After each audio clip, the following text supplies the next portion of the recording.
Here in the Adan East District, I have come to the Adan 4 community where we have the Azizanya DA Primary, and the signboard there points to a safe haven and evacuation center. A number of people from various communities that were affected were brought to this particular school compound where they were kept for a number of days. They were fed, they were provided for, and their needs were generally catered for by the Assembly and NADMO. Now today, as we speak, the story is different. They've all returned to their communities. Now we see a number of children here who have come for the compassion education, which is normally on weekends, being organized by an NGO, and the students are also coming from those communities. They tell us that they've now moved with their parents to their community. We are now within the Azizanya community, a community that is bounded by the river and the sea, where the estuary is just not too far from this end. We've reported the devastating effect the Akosombo Dam Spillage had on this community and a number of others that are dotted along the banks of this river. Here at Azizanya, it is quite obvious that people are now picking the pieces together. Even though they've returned to their communities, we see that they are literally trying as much as possible to cope.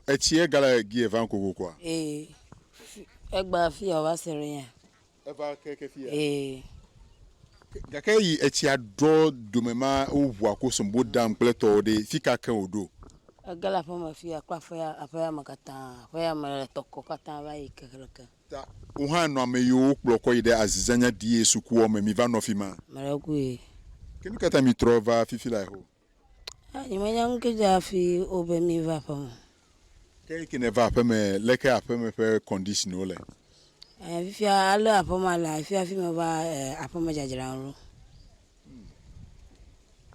Well, I've been asking her why did she return from the safe haven into a house. She said, well, they've been asked to return and she's now trying to put her house in order. Ya majibe no tuhona. Kama makpama amaribe akpalanya ya tuhona mano mama. Aji jogana. We want to see, this is where she sleeps. Oh, it is obvious. Water has entered this whole room. So this is where she sleeps with the family. Now, the floor is so obvious. The concrete or the cement floor at this point is also broken. And it tells you the visible signs in this room, and her TV on a table here. You see the bed that is also here for her and the family. She tells me that the water actually occupied the entire bed. This is literally a makeshift structure she's in. I see the branches of the coconut trees being used for this whole thing. I'm entering into her house to see.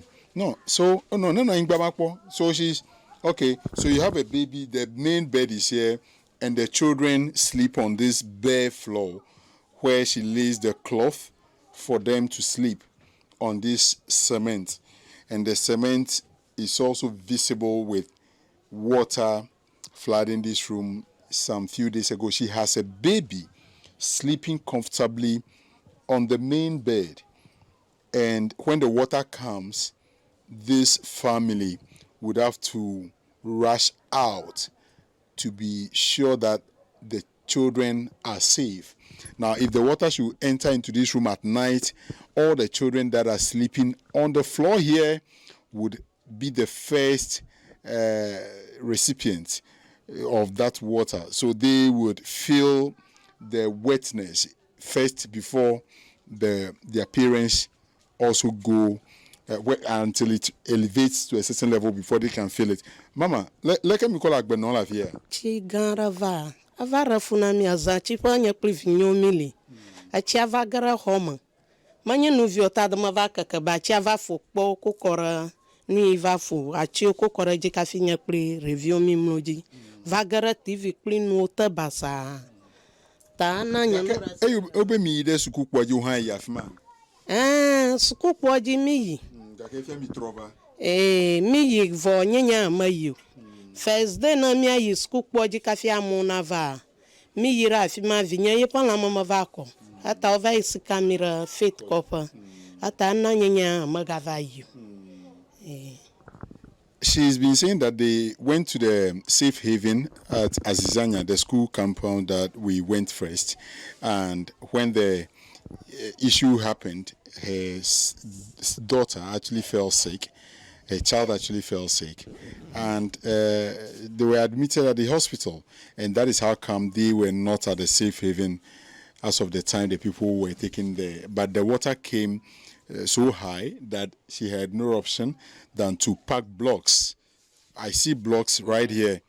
Okay, so this is so obvious. Okay, they now pack these blocks here to be able to elevate this wood. This is just wood with mat on it. So literally all these things were on the floor. And when the water came in, she had to rush and then pack these blocks. At least I can count 1, 2, 3. 3 of them with a piece, making it, let's say, 4. And that is what has elevated the bed this high for the baby to have that level of comfort at the top there. We are now heading to one of the island communities that was affected by the flood and to assess the extent of damage.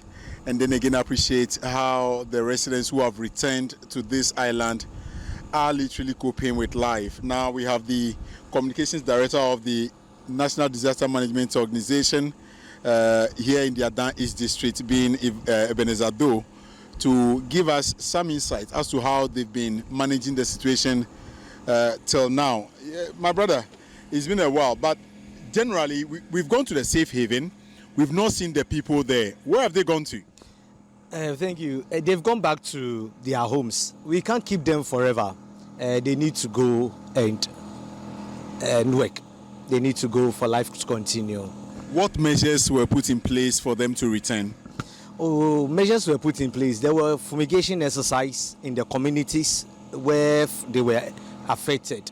Then again, when they were going, we give them relief items that will keep them for a time. Again, in a week or two, we'll be visiting them again with another relief items to keep them till they are settled. After about some 10 minutes boat ride from the main Adanfo area to Asizankwe, an island community, this is still the remnants left behind by the flooding that came into the community and rendered many homeless. You see this particular building that is collapsed.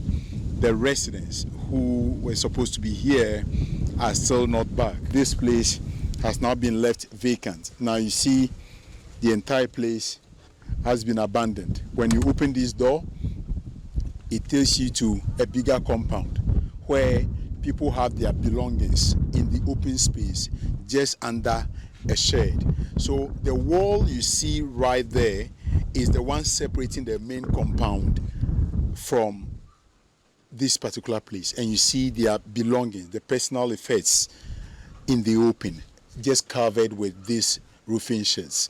And basically this is a bed that has been placed on cement blocks on a mat, and this is how the people here are coping. In case of any harsh weather condition, this person would have to think of fleeing from this place. The chief of Azizakwe community has some concerns. Chief, what is the situation here on your island? Oh, situation where about 4,500. 4,500. La hiyo no wangendo wabenya basika jibena wape si difference nge hiyo kala bio. Si difference opeji nge wanyagba.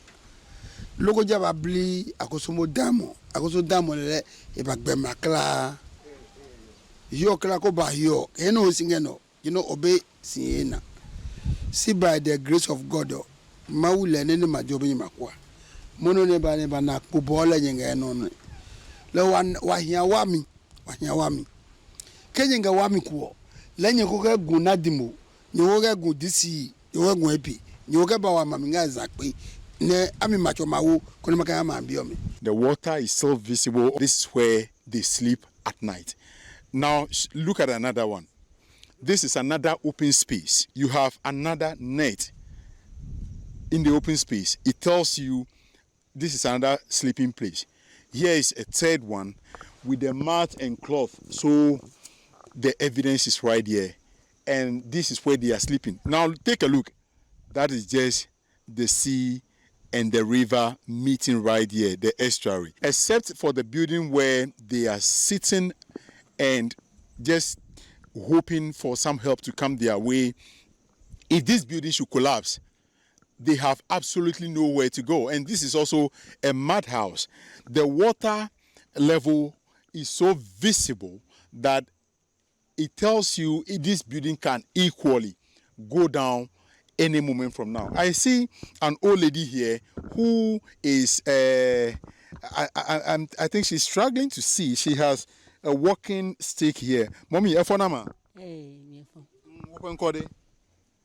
Gifting bena. Gifty. Bena. Oh, tafla chelo elenukpo. Ah, nyamele nukpo tututu. Hey, melo wokpo ngake. Nyame. She says she can see partially, but she knows there is an object or a human being standing right before her speaking, but she can't really identify even what I'm wearing, and that is her challenge. So Hey.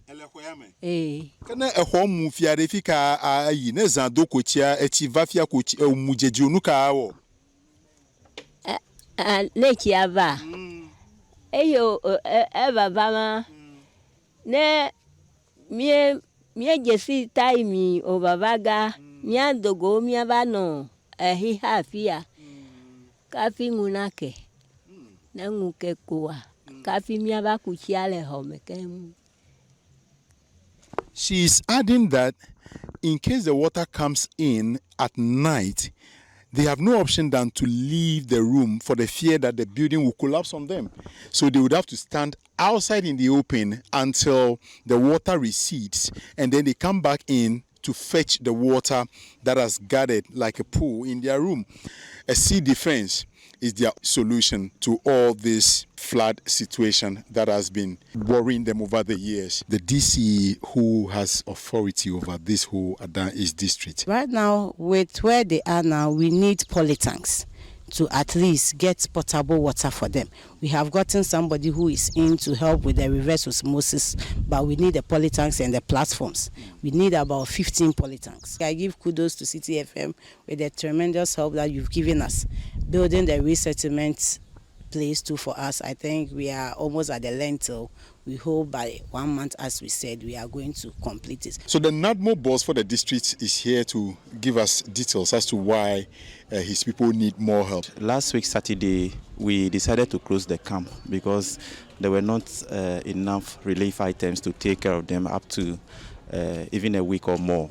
So we decided to break the camp so that the people will go back. Even though, yes, when they were going, we gave them relief items that will take them about 2 weeks. NADMO is still expecting to receive some items in the near weeks to come so that we'll be able to reach our people once again with food items on the islands. We are leaving the Azizakpe Island in the Adan East district, where we've seen how women and children, being the most vulnerable, are reeling under the impact of the flooding that caused havoc to their communities. Most of them have been pushed further into the bottom line of extreme poverty, and they are really hoping that help comes their way very soon. My name is Fred Tuho reporting for Citi News.